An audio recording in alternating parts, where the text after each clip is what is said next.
Ciao! Preparare un gelato banana split per 4 persone è semplicissimo. Basta sbucciare 2 banane e usare per ogni porzione mezza banana.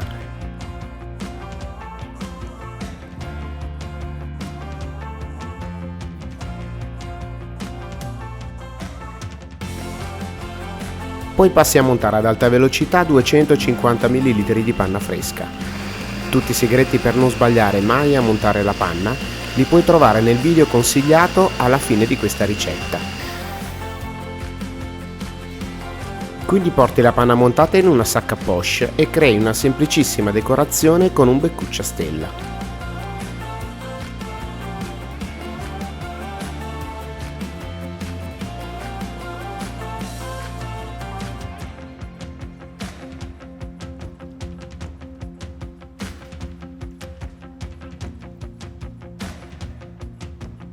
Adagi la mezza banana tagliata in due sulla panna montata.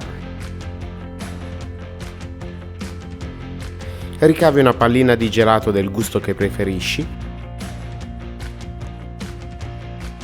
e la posizioni al centro delle fette di banana.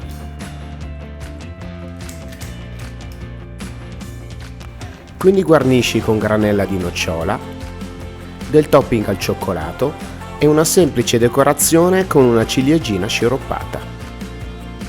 Rimani con noi guardando i video suggeriti e iscriviti al canale. Ci vediamo al prossimo video.